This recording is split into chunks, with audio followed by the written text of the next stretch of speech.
Hi everyone, I'm Sean Smith with Don't Diss My Ability, and I wanted to make another video. We at the first of the week on Monday, we talked about ODD from the parent's perspective.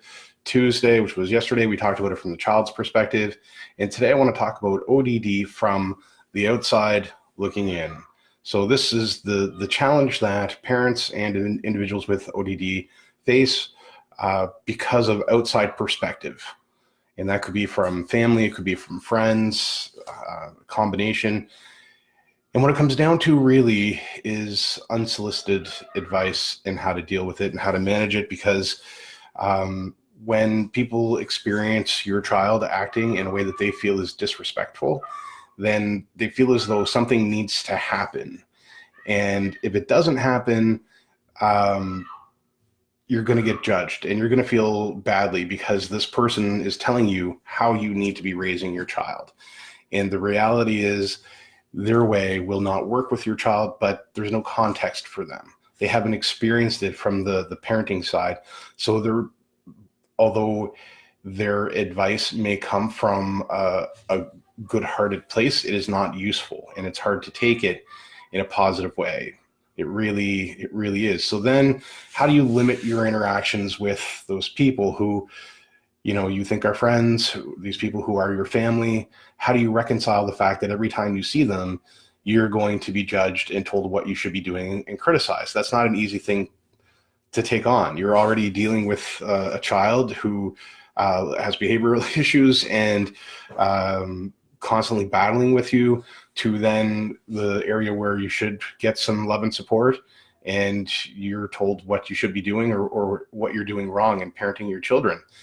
And so it's very frustrating. Your world, all of a sudden, your social connections, your social world starts to shrink up considerably, and you really learn who you want to spend time with. And it's a lonely feeling. I mean, you're already feeling isolated because you may not want to take your child with ODD out because of how they're going to act in public. For some people, it's an issue. For others, it's not. But, taking them to a family event and expecting them to behave, maybe they will, maybe they won't. But it's important to go over the expectations of what is considered socially appropriate behavior while you are out. It doesn't matter if it's at the mall or at a family member's house. There should be expectations laid out ahead of time, reminders. But the message needs to be short and it needs to be concise. The more we say, the more opportunity there is for them to hop in and take a piece of what we said, manipulate it to their benefit to start a new argument. And nobody wins in that case, right? So you set up ground rules, and sometimes they suck for the adults. They just do, right? You set up the expectations. If you don't meet expectations, then what is the natural consequence?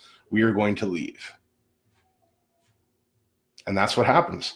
But it's predicting what will happen so that there's no surprises. They know this stuff ahead of time. And it's tricky, but the more information we can provide them, the better. And I understand it's hard because sometimes you may not even want to talk to them, or they may not want to talk to you. So how do you facilitate those types of conversations? How many times do you have those conversations with your own family members before you start to kind of shed them and spend less and less time with them, right? There are very few people who are going to understand what it is you're going through. And it's challenging. You feel like you're on an island.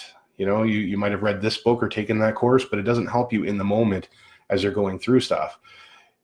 So it's important that as if it's a parental unit, that you're both on the same page. It's okay to swap in and out, to tag in and out, just like a tag team. If you're a single parent, it's okay for your kids to see you cry, to get upset, right? We need to model this behavior for our kids so they know how to react appropriately. And so it's all right for them to know that you're tired, that you're scared, or you're lonely, or that you need help. If we don't teach our kids that we're human and we need these things, then we can't expect them to admit that they need help either, right?